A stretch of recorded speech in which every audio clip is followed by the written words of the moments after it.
right, welcome back to the Bulk Ops Bootcamp. We're going to be going over the Quick Harvest feature, which is a pretty popular way to quickly navigate your search term report and launch sponsored products campaigns directly from here.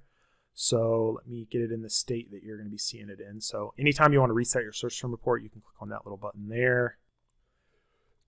All right, and I'm going to add some bells and whistles to this just to illustrate that you can. So after you have your bulk file synced, you have an optional step of adding boosted search term reports. This is going to aggregate all your metrics at the ASIN and search term level. So it's going to disregard the match type. So it's a bit different way to aggregate and look at your performance metrics here. And it may change your decision on whether to launch those targets or not. That's why I like to add them. So you see those in red now. And again, those are not paying any attention to the campaign and ad group and match type. It's just the product itself and the search term. So that's the aggregate sum of those, where this is going to be at the ad group level. So anyway, you can get a better idea of exactly how well that keyword's doing by looking at the red values.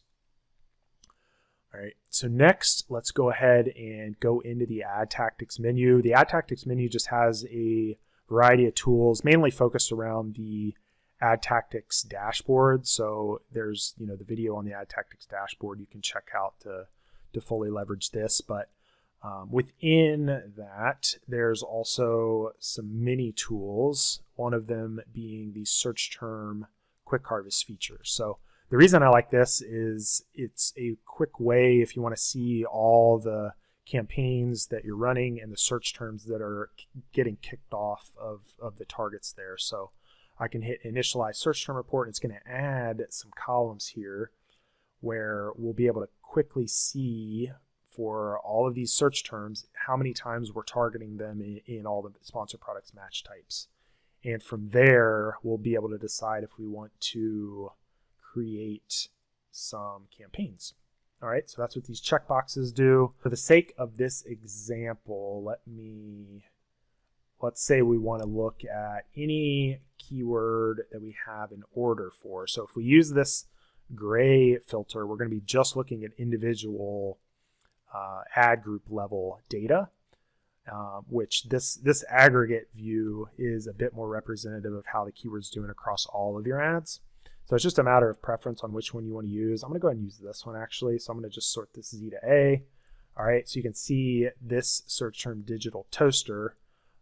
It's showing up here as far as 78, 70, and 1 there. So that's where the 79 is coming from. So if you're not targeting this, which it looks like we are, and this is enabled target. So if you've got it paused, it's not going to show up with a value here. But we're not targeting it in broad right now. So let's pretend that we do want to add it to broad. So I only actually need to add it one time since it's the same keyword here. So I'm just going to go like that. And you do need to assign a number to tell the system which campaign to put it in. So, this is SKU 1. Another probably good thing to do is, especially when you're first getting acclimated, is go ahead and filter this just by one product at a time. The other thing I guess you could do is, if you want to do a sort, just so all the SKUs are together. The trick is, you want to kind of go through this list and decide, for that one product, which keywords you're going to want to add, and then do it for another product. So I'm going to go ahead and just filter this to kind of simplify it a bit. All right, and then you've got the keywords here. Now, if you don't want these duplicates to show up, you could always remove duplicates through data cleanup, remove duplicates, and then just choose the search term. It's going to always remove the duplicates from the bottom up. So, all of these are values. So just kind of keep that in mind. I typically don't do that. It's just something that some users do. All right. So let's go ahead and, you've got a bunch of them here that you could potentially add. Now, if I put all of these that aren't in broad in the same campaign, I would put the same number here. So it would look like that, as opposed to these down here that are exact match. Let's say I wanted to add all of these. to exact single. Okay, so they're already in a multi-keyword exact. That's what this means. But let's, for the sake of this demo, let's just do it for these ones that aren't in any exact. So we'll go like that, and we'll put them in single keyword campaigns for this demo. So that's why I put a 1 and a 2, because I want them in separate campaigns where this one is, all in the same campaign. All right, so if you could envision going down through this sheet and just doing this on a weekly basis for all your products in bulk, it's pretty efficient. Not quite as efficient as our new keyword harvester tool, but it's nice to just hop in here really quickly and be able to build campaigns really fast. So anyway, that's kind of step 1 as far as filling out these checkboxes and assigning a number. The ASIN targeting is exactly the same, except you would want to use the where'd it go? There's a column. Oh, it gets hidden when we add these red ones, so it's right here. So you need to probably filter this for keywords only, and then that will help you generate, if you want to do ASIN campaign files, because they do need to be ran separately, similar to the bulk campaign builder. You have to do keywords in one bulk run, then the ASIN targeting in one bulk run. So there's always a column you can easily filter by. And then the only other comment here before I create the file is if you do have multi-keyword campaigns set up where you've got, or not multi-keyword, but multi-ASIN structured campaigns where you have multiple products that you're advertising for a single keyword.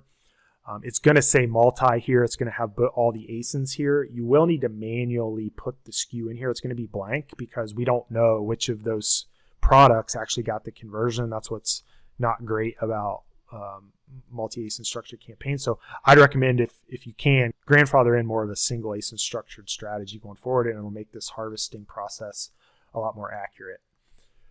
All right. So anyway, once you have that, go ahead and just go back to the ad tactics, the search term harvesting section here, and you'll click build campaigns.